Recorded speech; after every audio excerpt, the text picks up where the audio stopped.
Bonjour à tous. Pour le Zoom, aujourd'hui, je reçois Alexandra Henrion-Côte. Bonjour madame. Bonjour Élise. Merci beaucoup d'être avec nous. Alors, je vais vous présenter, ça va être un peu long parce que vous avez de nombreux titres, mais je vais m'y appliquer. Généticienne, spécialiste de l'épigénétique, on en dira quelques mots. Ancienne directeure de recherche à l'INSERM, actuellement directeur de l'Institut de recherche Simplissima et également membre du comité éthique Île-de-France qui a été monté donc dans le cadre de la révision de la loi de bioéthique. Est-ce que j'ai tout bon ? À peu près. Absolument. Alors, Alexandra Henrion-Côte, aujourd'hui, on va essayer de s'attacher au sujet qui inonde les médias depuis plusieurs mois, évidemment, cette pandémie de Covid-19. On en parle tous les jours sous de nouveaux aspects. On va essayer, pour commencer, de remonter aux origines, même si on les connaît toujours très mal. Il y a plusieurs hypothèses qui ont été avancées. L'hypothèse du fameux pangolin, l'hypothèse de la chauve-souris, l'hypothèse également du laboratoire qui est situé donc à Wuhan, là où on a situé le centre du départ de l'épidémie, qui était aussi très proche de ce fameux marché aux poissons qu'on a ciblé. Alors pour commencer, on va y aller petit à petit. Que fait-on dans un labo P4, le fameux labo P4 de Wuhan? À quoi sert un labo P4? J'aime pas les acronymes, vous le savez. Donc ces laboratoires qu'on appelle P3, P4 sont des laboratoires dont le niveau de précaution de sécurité va être croissant en fonction du nombre. C'est-à-dire plus le nombre est élevé, c'est-à-dire le P4 étant le plus élevé, plus les précautions, les systèmes de sécurité pour les personnes qui travaillent dans le laboratoire vont être élevées. Voilà, donc ça c'est... Et évidemment, on imagine que c'est en correspondance avec le matériel qui est manipulé, le matériel génétique, virologique. Le but étant de limiter la dangerosité des expériences qui y sont faites pour ceux qui travaillent dans ces enceintes-là. Et pour ceux qui sont autour aussi. Bien sûr. Parce qu'effectivement, il y a des systèmes de ventilation, de pression dans les différentes pièces qui visent à ne pas propager un virus qui pourrait sortir de là. Voilà. Après, toute enceinte, tout château fort a des failles qui sont des failles humaines. Et il n'existe pas de château fort inviolable. Et on a vu l'expérience après avoir critiqué le laboratoire P4 de Wuhan en France, à Lyon, où en fait un SDF a été retrouvé à l'intérieur de l'enceinte parce qu'il y avait trouvé un certain refuge où il était plus au calme. Il était parvenu en tous les cas à y pénétrer. Alors, si on prend l'hypothèse pangolin-chauve-souris, c'est ce qu'on appelle la zoonose, la progression entre guillemets du virus qui peut passer de l'animal à l'humain. On sait que ça existe, c'est possible. Oui, oui, absolument. C'est un virus. Le coronavirus fait partie de ces virus dont on a vu qu'il pouvait passer de l'homme, du chameau à l'homme, du chat à l'homme.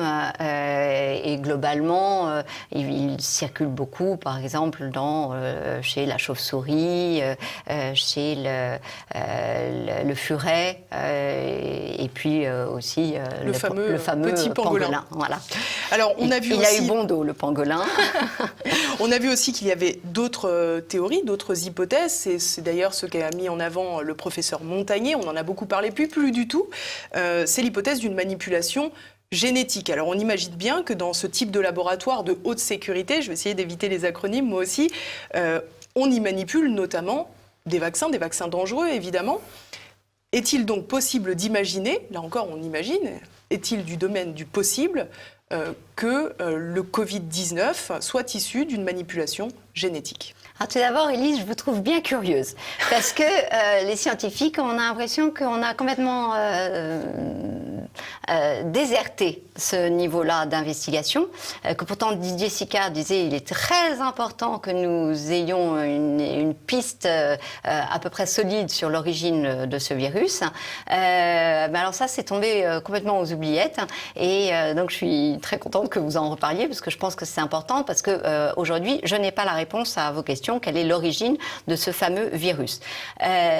Première hypothèse, celle d'une survenue naturelle de mutation dans un coronavirus qui aurait évolué et qui aurait donné ce fameux SRAS-CoV-2.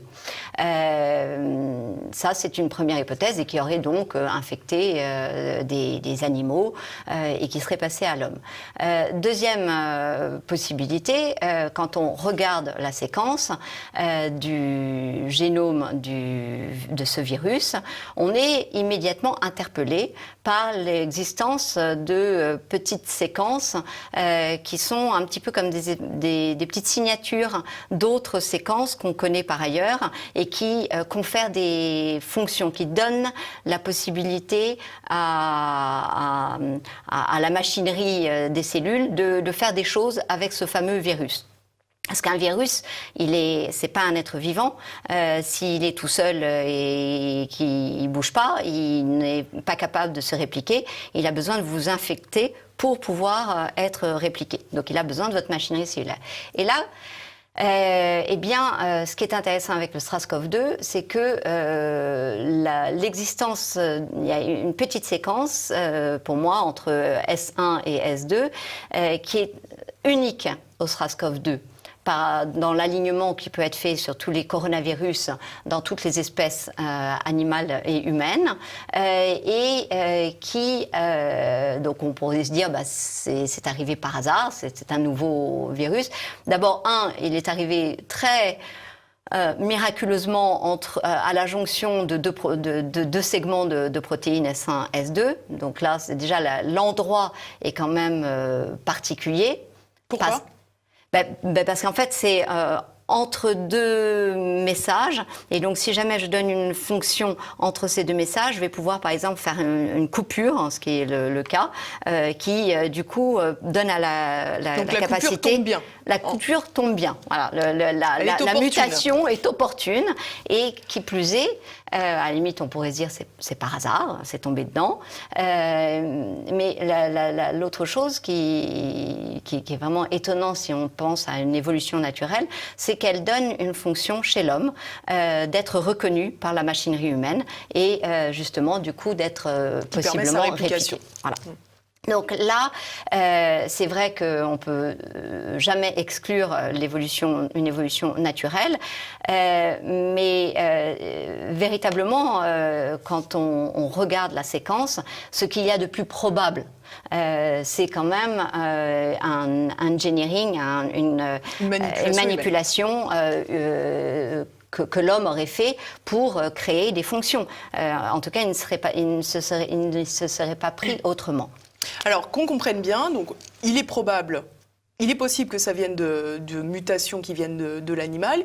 Il est aussi probable, voire plus probable, que ce soit issu d'une manipulation humaine. Pour autant, cela ne signifie pas que la manipulation humaine avait pour but de créer une pandémie mondiale, comprenons-nous bien. C'est exactement cela, et c'est pour ça que j'aime pas trop parler de l'origine du virus, puisqu'on est encore au stade de supputation, et que des façons de sortir d'un virus, elles peuvent être quand même multiples, même dans des laboratoires P4, parce que, encore une fois, l'erreur est humaine, et nous l'avons vu à Lyon. Et quand on arrive à avoir un SDF à l'intérieur d'un laboratoire, on peut imaginer qu'un virus se faufile à l'extérieur. Une étudiante, peut-être en phase en doctorante ou autre, ou même quelqu'un de plus expérimenté, fatigué, des erreurs peuvent être commises et je peux vous dire que des animaux génétiquement modifiés sont sortis de nos enceintes de laboratoire alors même qu'on avait des enceintes qui devaient ne pas permettre qu'ils s'en échappent. Mais voilà, l'erreur étant humaine, c'est quelque chose qui est envisageable. Alors on a jeté beaucoup le discrédit sur la Chine dans cette pandémie, en les accusant justement de ne pas faire preuve de suffisamment de précautions dans le laboratoire. Alors vous voyez, on voit avec votre exemple à Lyon que visiblement on pourrait se faire les mêmes critiques en France. Quel est le regard que vous portez justement sur la Chine, qui je crois va multiplier ses laboratoires sur son territoire? Oui, alors ça c'est... Alors le regard sur la Chine, c'est que déjà les scientifiques chinois et les dits experts n'ont pas joué le jeu. N'ont pas joué le jeu de la transparence, ont indiqué des chiffres qu'aujourd'hui on sait qu'ils ne pouvaient pas être vrais. À nouveau, personne n'en parle sur le fait que quand même on a eu une fausse communication de la Chine. Et c'est ces mêmes experts qui, lorsque le virus arrive en Europe, en Italie, arrivent immédiatement au chevet des Italiens en disant rassurez-vous, nous savons gérer. Donc première chose, déjà, vous ne faites aucune autopsie. Alors ça c'est curieux parce qu'effectivement lorsqu'un nouveau virus arrive qu'on ne connaît pas et qu'on ne sait pas quelle est la menace en fait, mais qu'on a le premier patient qui meurt du virus, on se dit oula, donc ça peut faire mourir les gens, donc logiquement on va mettre en place un protocole d'autopsie complète des patients en prenant toutes les précautions nécessaires. Mais sauf que là ils se sont fait véritablement, je vais utiliser un gros mot, enfumer et non, je vois pas d'autres mots possibles, et ils ont obtempéré à ces recommandations qui leur étaient de surtout pas faire d'autopsie. C'est bien regrettable parce que on aurait, dans la prise en charge, évité beaucoup de morts, notamment en France, parce qu'on aurait compris pourquoi les patients suffoquaient, on n'aurait pas tout mis la charge au niveau pulmonaire, mais compris qu'en fait c'était vasculaire et qu'il fallait apporter toute une réflexion anticoagulante, ce qui nous a été dit de surtout pas faire aussi. C'est comme les corticoïdes aussi, on nous a expliqué qu'il fallait pas en prendre. Les corticoïdes, il fallait pas en prendre et qu'en fait, exactement. Voilà. Donc on a vraiment, c'est assez intéressant parce que finalement toutes les solutions qui auraient permis quand même de réduire la mortalité, il y a eu dans les réseaux sociaux, etc., toute une abondance de communication en disant surtout vous prenez pas d'aspirine, d'ibuprofène. Alors l'aspirine, il faut se demander si en fait il n'était pas judicieux de prendre de l'aspirine de fait dans les buts de l'infection. Donc voilà, donc c'est quand même voilà, et puis surtout la gravité de n'avoir attendu que je crois que c'est à peu près mars pour réaliser les premières autopsies et se rendre compte de la façon dont nous avions, voilà, dont la façon d'agir du virus et du coup la prise en charge médicale qui devait être du coup définie par rapport à ces autopsies.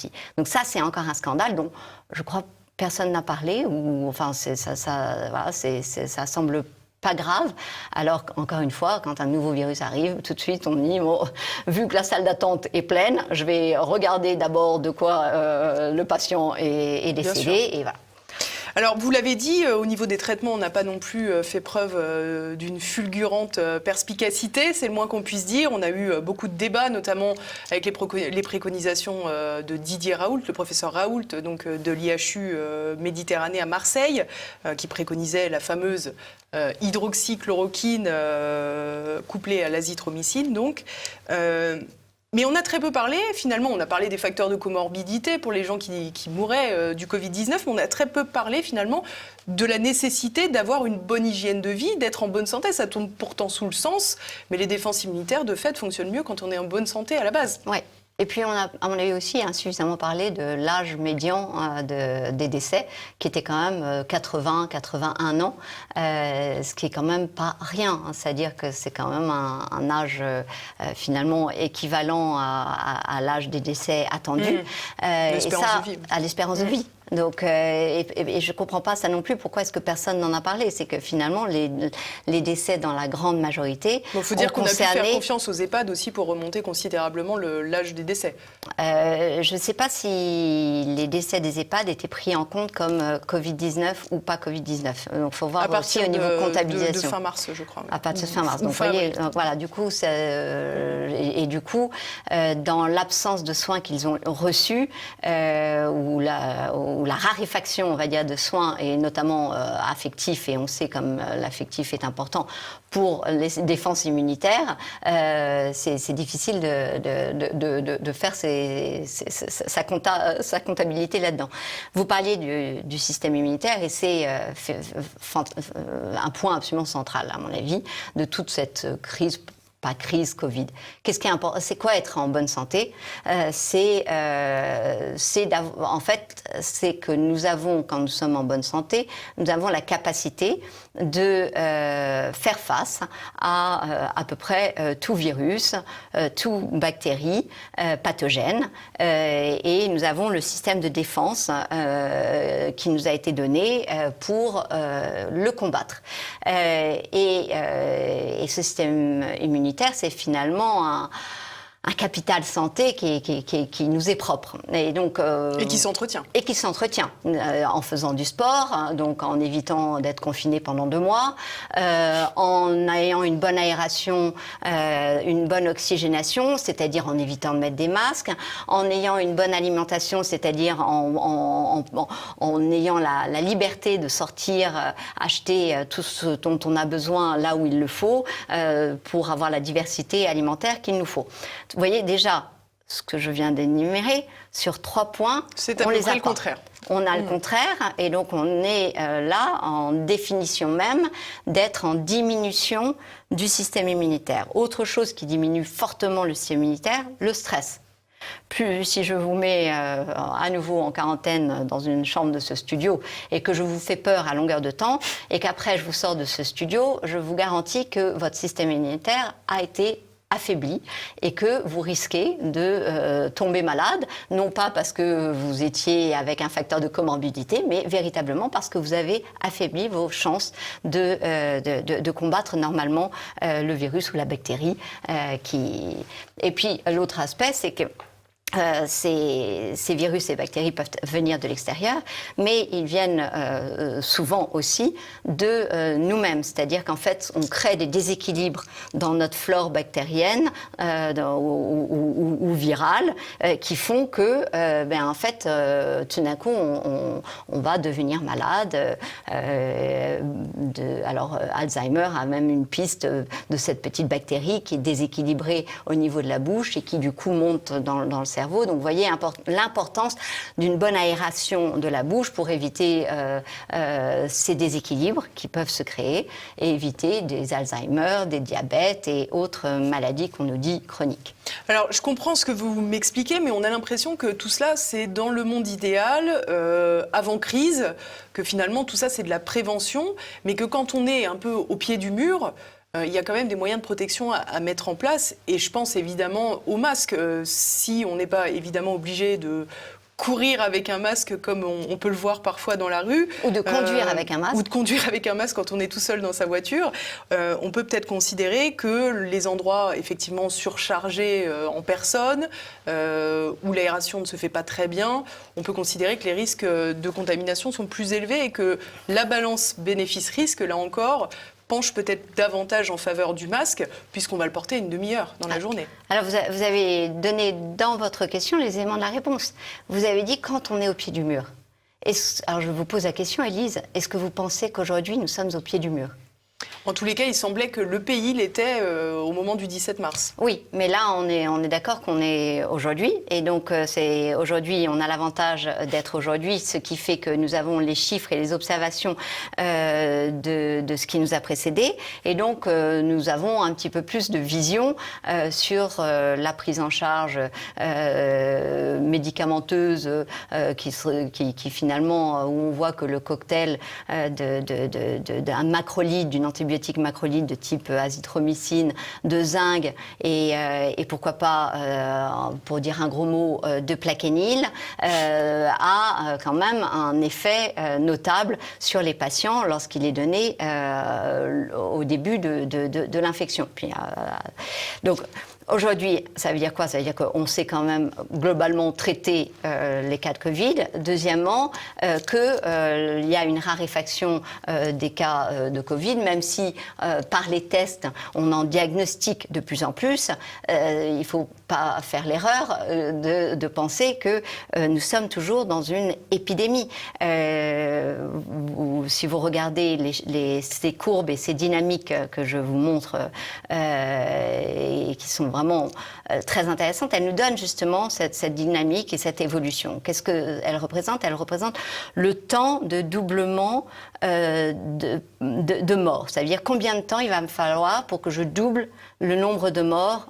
Alors, ça va être 5 jours, 4 jours, 5 jours, 6 jours, et c'est de plus en plus espacé. On s'aperçoit de quoi? Vous voyez que tous les pays, la plupart des pays, en tout cas européens, ont l'épidémie a cessé. Donc, vous voyez cette chute verticale nette qui montre que l'épidémie a cessé. Autre point intéressant, c'est que vous remarquez aussi que la pente est en train de diminuer. C'est-à-dire que dans les pays où le Covid sévit encore, comme l'Inde, le Brésil, la pente est en train de diminuer. Ça veut dire qu'il faut de plus en plus de temps pour avoir un doublement des morts. Ça veut dire que le virus est en train, au niveau mondial, de perdre aussi en force. Donc dans nos pays, il n'y a plus. Dans certains pays, il y a encore, mais visiblement, on n'est plus sur les mêmes épisodes que précédemment, et en mort confirmée. Alors, est-ce que c'est parce que le virus perd en force, ou est-ce que c'est parce que nous savons traiter le Covid? Je n'ai pas la réponse à cette question. Ou est-ce qu'il a cette fameuse saisonnalité? Où est-ce qu'il a cette fameuse... alors, saisonnalité, je n'ai pas vu. C'est peut-être pas le mot adéquat. Voilà, pour moi, saisonnalité, je l'ai entendu dans les médias. Je me suis dit, mais d'où est-ce que ça sort? Parce que ce qui a été montré, c'est depuis le début, par des différents articles et différentes méthodologies, donc c'est de façon intéressante, pour une fois consensuelle, c'est qu'il y avait un effet de la température sur la phase le début de l'infection du virus dans une population. Autrement dit, on a là une explication au fait que dans l'hémisphère sud, globalement, alors qu'on était en plein été, finalement, quand l'infection est arrivée, donc avec des températures très élevées, le virus a occasionné beaucoup moins de morts. Et ce n'est pas le système hospitalier, ce n'est pas...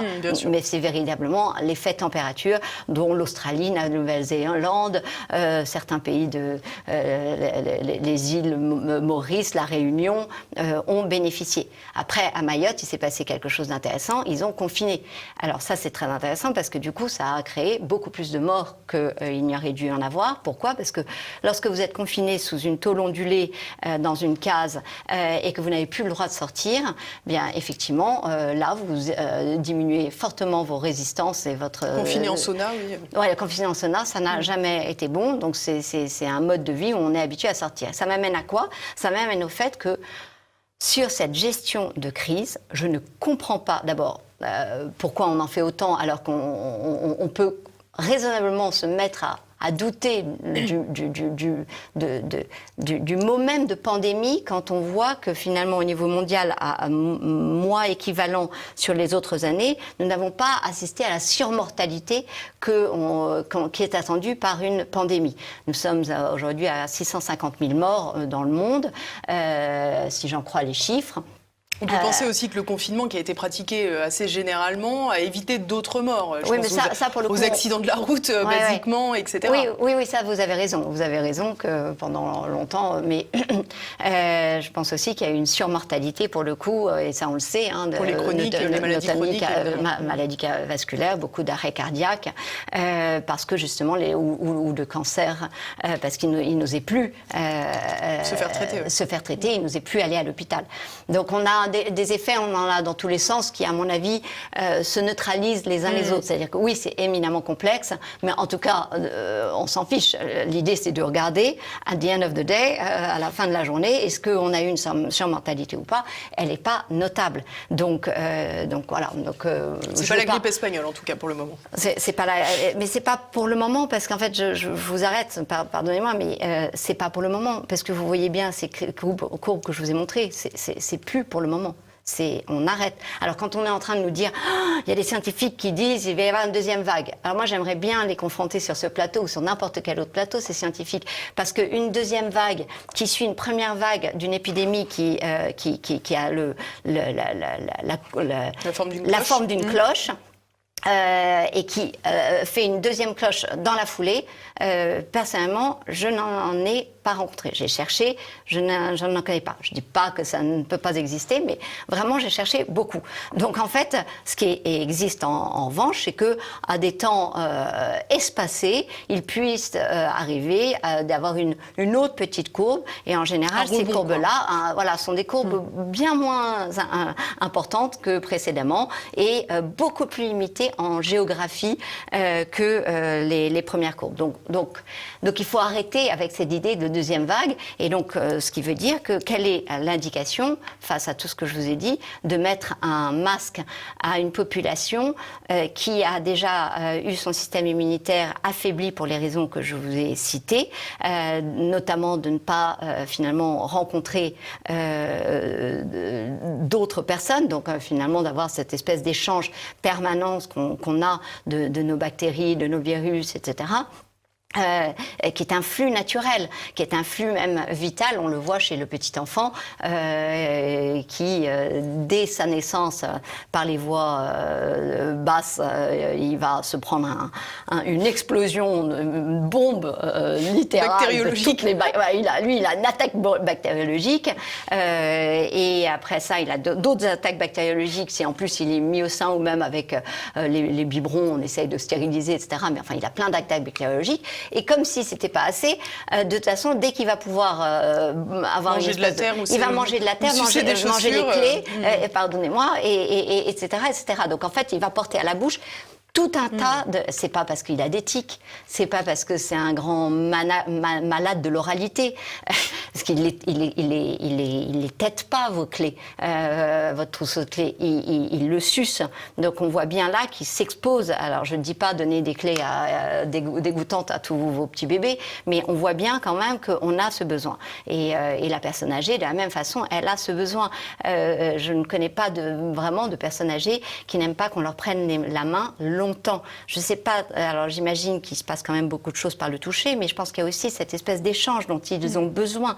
Ils ont besoin physiquement pour leur état, leur bien-être, et l'hypothèse est lancée, et pourquoi pas pour aussi enrichir leur bactériome parce qu'ils ont moins de rencontres avec l'extérieur.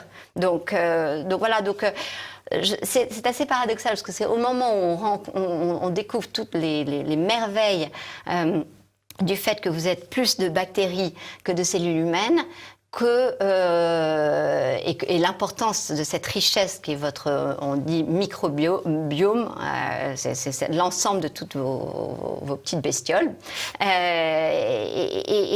on découvre toute la richesse et l'importance, et paradoxalement, c'est le moment où on dit, on va appauvrir ça en vous collant un mouchoir, et moi j'aime bien dire, Élise, et si avant cet épisode de folie collective qui nous mène dans le mur d'une économie abîmée colossalement en profondeur, je vous avais dit, prenez un mouchoir.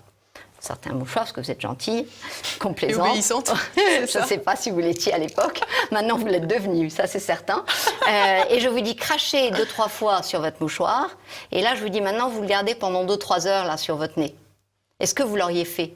Vous ne l'auriez pas fait et vous seriez dit, elle est dingo celle-là. Et moi, je vous aurais dit, c'est pour vous protéger que je vous dis de faire ça, parce qu'il y a la tuberculose qui sévit, et effectivement, la tuberculose sévit à nouveau dans nos pays, parce que par l'arrivée des migrants qui ont des politiques vaccinales toutes différentes, il y a des recrudescences de tuberculose, 1,5 million de morts de tuberculose contre 600 000 morts du Covid. On n'entend pas parler de la tuberculose. La tuberculose est hautement contagieuse. Donc, eh bien, vous ne l'auriez pas fait. Vous ne l'auriez pas fait par votre bon sens. C'est-à-dire que vous auriez su que je vous racontais quelque chose de bizarre qui allait vous déséquilibrer sans que vous sachiez exactement quoi. Et voilà, et en fait, ça appelle à votre bon sens, c'est-à-dire qu'effectivement, les petites mailles des masques qu'on utilise, d'ailleurs, il est bien marqué sur chaque boîte de masque qu'elles ne protègent pas du tout du Covid. Non, regardez, ce soir en rentrant chez vous, si vous avez une boîte, regardez donc, je vous invite. C'est parce qu'effectivement, les mailles sont tellement énormes qu'elles laisseraient passer des centaines de milliers de particules de virus, de coronavirus. Donc voilà, on a... Alors j'ai cru comprendre que vous étiez sceptique sur les masques. J'ose imaginer que vous êtes d'autant plus sceptique. Je ne suis pas sceptique sur les masques contre le Covid-19, lorsque c'est utilisé comme il le faut, au moment où il le faut, par une population qui sait l'utiliser, etc., etc. Donc j'étais une des premières à dire que et le masque dans les pays asiatiques, ça avait permis de freiner. Pourtant, ils n'avaient pas confiné. Donc ça dépend. En fait, à chaque fois, vous voyez, le confinement à Mayotte, ça a été une catastrophe. Donc en fait, ce qui est important, c'est de se dire, est-ce que notre population, elle est tactile, elle a tendance à mettre la main au visage, ou elle a un rapport au corps plutôt froid. Nous sommes des latins, et donc nous portons nos mains au visage parce que nous parlons avec nos mains, et du coup, nous touchons tout le temps notre masque, et donc quand nous touchons notre masque, nous faisons un espèce de bouillon de toutes nos mauvaises bactéries et virus que nous avons exhalés, qui auraient dû être dilués dans l'air et qui sont là concentrés et que je vous colle partout sur le plateau. Donc moi, j'appelle juste à un usage intelligent de chaque objet. Donc je ne suis ni un anti-vax, ni un anti-masque.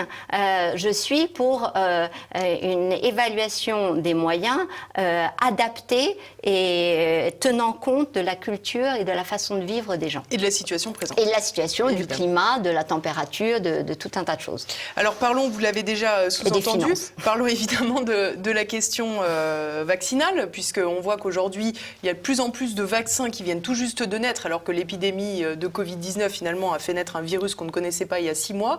On a déjà des vaccins qui commencent à circuler et qui commencent à être testés. Il y en a au Brésil, il y en a également en Afrique du Sud. Quel regard portez-vous là-dessus ? Un regard terrifié. Terrifié pour plusieurs raisons. Elles sont nombreuses, les raisons.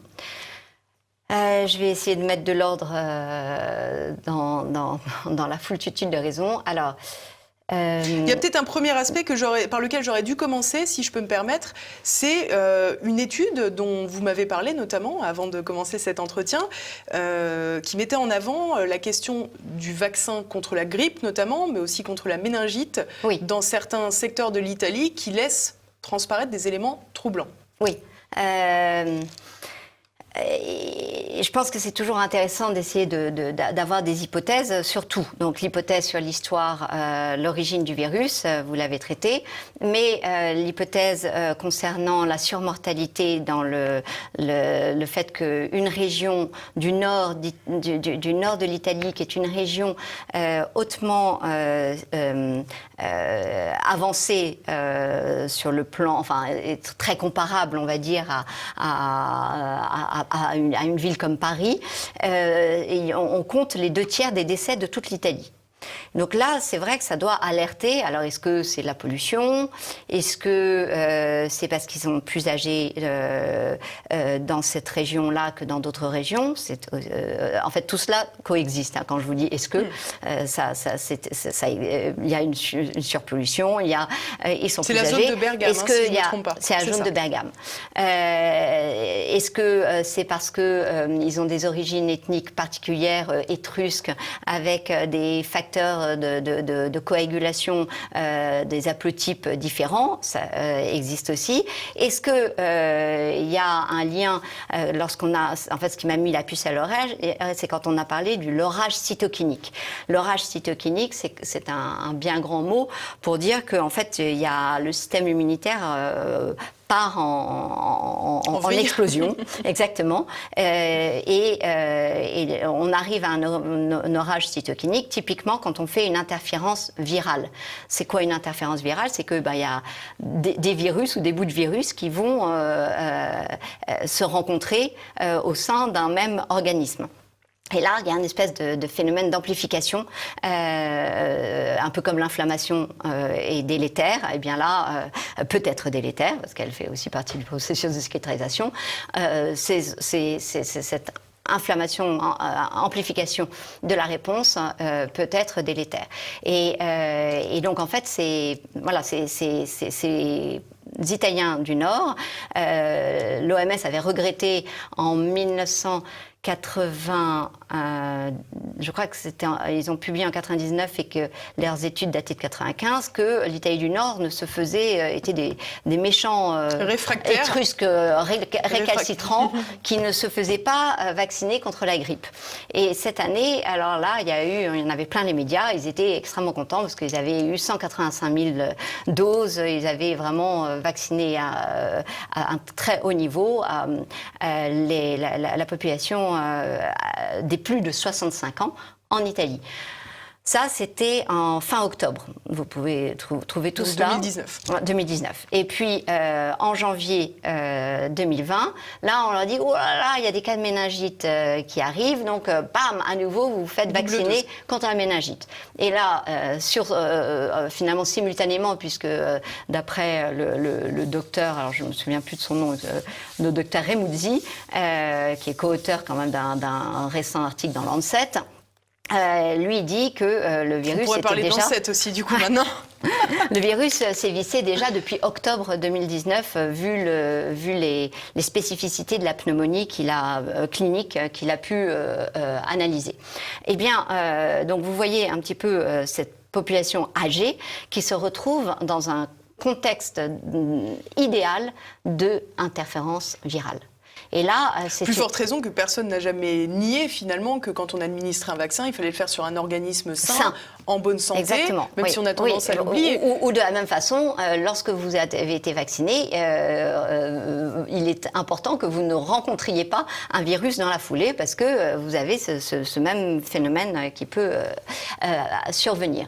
Et il y a cette étude donc, dont vous parlez, qui est effectivement très intéressante, de l'armée américaine, qui a repris plusieurs milliers de patients non vaccinés et vaccinés, et qui a regardé finalement la survenue d'infections respiratoires autres que la grippe. Moralité, lorsqu'on regarde ces études, on doit au minimum discuter sans plus attendre de l'indication qu'il y a à vacciner notre population âgée cette année, où on sait que le Covid circule encore, même si l'épidémie dans son cycle est terminé, le virus circule encore, parce que sinon on a une chance, d'après ces études, d'augmenter 1,5 fois à 2 fois la possibilité d'avoir certaines infections respiratoires, et notamment véhiculées par le coronavirus. Donc, vous voyez, ça fait partie de ces choses que j'aimerais voir discuter. Parce que, évidemment, personne n'a la solution, ni moi, ni personne. Mais au minimum, on doit en discuter pour rapporter peut-être des éléments de la littérature que les uns ou les autres, auxquels les uns et les autres sont confrontés. Donc, cette année, effectivement, il est important de questionner, après le vaccin contre le Covid même. Vous le voyez bien, c'est une aberration que de développer dans une urgence absolue un vaccin contre un virus en moins de 6 mois, parce qu'en vérité, on est sur du moins de 6 mois, sans être certain de ne connaître aucun des effets secondaires potentiels assortis à ce vaccin. Est-ce qu'il y a la possibilité qu'il y ait des effets secondaires à un vaccin ? La réponse est oui, il y en a toujours. C'est d'ailleurs pour ça que vous avez une réponse vaccinale, immunitaire. Il y en a toujours. Donc, il ne faut pas dire que c'est neutre sur un organisme. C'est pas le but, d'ailleurs. C'est pas le but. Et d'ailleurs, ça ne le fait pas. D'ailleurs, certaines fois, vous avez de la fièvre. Certaines fois, vous allez avoir des nausées, des vomissements, des crises d'épilepsie. Différents aspects que l'OMS décrit formidablement dans toutes ses mises en garde sur les vaccins. Et donc là, développer dans une urgence urgence absolue, vous vous vaccinez sans connaître les effets. Donc, qu'est-ce que vous dites? Vous dites, on va tester sur des populations qui veulent bien se faire vacciner. Qui va lever le doigt en disant, moi, s'il vous plaît, moi, s'il vous plaît? Pas moi. Pas vous. Et a priori, pas beaucoup de pays. Et donc, l'horreur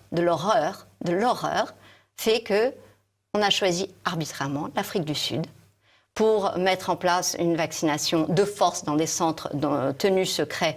Et donc, il y a des mouvements d'étudiants qui s'insurgent, mais qui sont évidemment réprimés, pour dire, mais pour dénoncer le fait qu'ils sont véritablement utilisés comme des cobayes. Et il n'y a pas d'autre façon de traiter l'affaire, puisque, effectivement, on ne connaît pas l'historique sur ce vaccin. Alors, l'habillage est de dire, on va sauver, justement, pour une fois, on va leur donner accès en priorité à la science occidentale. Alors là, c'est d'une hypocrisie qui me fait vomir, pardonnez-moi, mais c'est épouvantable. C'est d'un cynisme mercantile effroyable, et je retiens mes mots, parce qu'effectivement, voilà, je me sens un de ces Sud-Africains à qui j'ai rien demandé et on est en train de me faire ça. Qu'est-ce qui se passe en Afrique du Sud?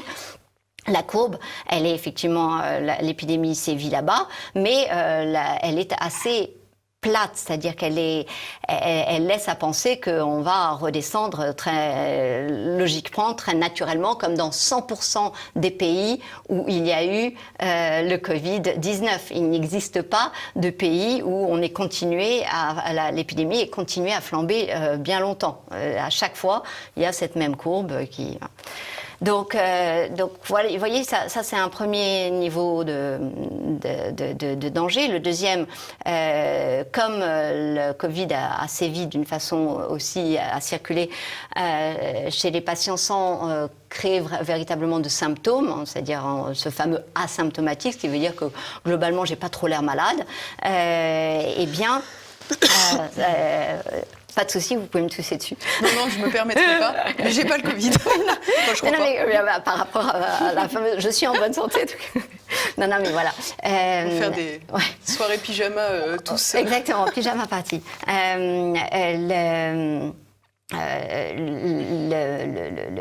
L'exposition. Alors, du coup, je me suis un petit peu perdue. C'est ma faute.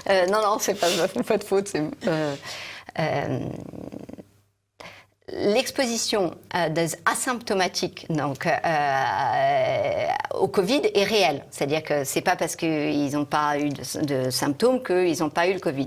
Et là, vacciner quelqu'un qui a eu le Covid sans le savoir, c'est à nouveau le mettre en danger. Parce que pour les mêmes raisons d'interférence virale, notamment, par exemple, je ne sais pas si vous avez été exposé à la tuberculose, et que vous risquez d'avoir contracté la tuberculose, on va surtout pas vous vacciner parce qu'on sait qu'on va faire ce phénomène d'amplification. Il y a à plus forte raison qu'on ne sait pas grand-chose sur l'immunité du Covid-19. En plus, mais de toute façon, on sait suffisamment de choses sur les virus pour avoir cette précaution qui fait qu'on ne vaccine pas quelqu'un qui a été exposé à la maladie. Donc là, à nouveau, ça c'est quand même une mise en danger de gens qui ont rien demandé à personne. Troisième niveau, là, le cours de la bourse est en train de Moderna est en train d'exploser, un laboratoire qui s'appelle Moderna. Et là, c'est très très grave parce que c'est un vaccin dont le mécanisme repose sur un flux d'informations qui ne peut pas ne pas avoir des effets sur généraux, tout un tas de choses généraux, parce que contrairement à une protéine qui va agir sur une cascade déterminée, l'ARN parce que c'est une molécule qui a de l'information, va agir sur différents niveaux, à savoir aussi bien vos gènes, votre ADN, que vos protéines, donc les fameux acteurs de tout ce que nous sommes. Et donc donc, par ce vaccin-là, qui à nouveau, on va être dans une expérimentation qui est prévue dès le 27 juillet, si je ne m'abuse. Décidément, ce 27 juillet est une date noire. Il est une date noire parce que en France, les parlementaires vont discuter la deuxième lecture de la loi de bioéthique à l'Assemblée, ouais. Et c'est d'une gravité sans précédent et bien plus grave que le Covid. Eh bien, voilà, à nouveau, je me suis perdue, mais parce qu'effectivement, ces techniques de Moderna, de vaccination, vont vous changer. C'est obligatoire, vont vous changer. Une incidence globale sur tout patrimoine sur génétique, vous-même. finalement. Voilà, exactement, des répercussions sur ce que vous êtes. Et voilà, et le cours de la bourse de Moderna est en train de flamber. Voilà. Pour conclure, Alexandra Henrion-Caude, on a explosé le temps. Je vois qu'en régie, on me met des petites lumières rouges. On va quand même conclure. J'ai le sentiment... Qui se reflète sur votre blouse blanche. C'est ça, tout à fait. J'ai le sentiment que vous êtes assez stupéfaite par tout ce qui s'est déroulé ces derniers mois. Abasourdie et très malheureuse. Abasourdie par le fait que notre élite intellectuelle mondiale ait osé si peu parler, mais je l'ai compris parce que j'ai réalisé que des collègues d'une qualité exceptionnelle étaient muselés et par le masque et par le fait qu'ils avaient des conflits d'intérêts avec des laboratoires pharmaceutiques et que du coup, effectivement, par décence, ils ne mordent pas la main qui les nourrissent et c'est fort malheureux parce que ils sont dotés des capacités intellectuelles pour dénoncer ce que je vous dénonce d'une façon assez prosaïque et simple. En tout cas, j'ai essayé de l'être. Et catastrophé pour la suite, parce qu'effectivement, si on arrive à l'extrémité de ce qui est en train de se passer visiblement en Italie, c'est-à-dire du traitement obligatoire, on a eu le service de travail obligatoire, c'est des sombres heures quand même, et visiblement, on serait en train de discuter et même d'implémenter l'idée d'un traitement obligatoire. Et qu'on comprenne bien, le traitement obligatoire, c'est le vaccin. Voilà. Et que si vous n'êtes pas vacciné, vous n'aurez plus le droit de probablement voyager, voter, je ne sais pas jusqu'où ils vont aller. Parce que ça change quand même pas mal de choses. si seulement. Si seulement. Donc voilà, du coup... il y a tout cet aspect-là, et puis la néantisation complète de ce qu'est l'espèce humaine au niveau de deux richesses. La première dans le désordre, parce que c'est la plus évidente, la richesse de la communication, celle qui fait que j'ai joie de voir non seulement vos beaux yeux, mais aussi vos rictus de bouche, vos sourires, le fait que vous allez crier ou pas crier à ce que je vais dire. Et ça, c'est quand même très important, parce que quand je vous mets un masque, je vous muselle et je vous interdis finalement de voir le visage, d'interagir et du coup de discuter avec l'inconnu. C'est des rencontres que j'ai faites dans ma vie très riche, de rencontrer comme ça des inconnus avec qui même je me suis même mariée. Et heureusement qu'on n'avait pas de masque, parce que je suis pas certaine enfin, je suis certaine qu'on ne se serait pas rencontrés si on avait eu un masque. Donc ces interactions, et puis pour les petits enfants aussi, de comprendre les rictus. Et puis au niveau vital. Donc au niveau de la communication, qui finalement, et au niveau de la vie, de l'essence même de la vie, puisque on néantise toute une partie de la population qu'on va véritablement instrumentaliser à servir de bébé médicament, à servir de cobaye, visiblement. De cobaye, parce que effectivement on poursuit les expériences et on facilite la possibilité de tuer des embryons pour faire des travaux expérimentaux à 14 jours. Donc c'est passé à 21 jours, c'est repassé potentiellement à 14 jours. Est-ce que ça me rassure? Non, pas plus. Vous le savez bien, on est dans une continuité de vie qui fait que non, ça n'est pas rassurant. Et autre aspect, de mélanger, mais heureusement j'ai mes amis de défense des animaux qui hurlent, c'est les seuls, qui hurlent sur le fait qu'on est en train de faire des chimères, enfin on est en train de légaliser, d'autoriser des chimères homme-animal et qui est encore une fois une abomination. Donc là on est sur un tapis rouge qui n'a plus du tout de limite au clonage humain. Et à tout ce qui, et c'est pour cela que je parle de néantisation de l'humain dans la richesse de son altérité et dans la richesse de sa communication. Donc on a vraiment l'impression que finalement les deux sont à relier l'un avec l'autre. Eh bien, je vous remercie beaucoup pour ce constat réjouissant, Alexandra Henrion-Caude. Merci beaucoup d'être venue nous voir à nouveau. Merci à vous.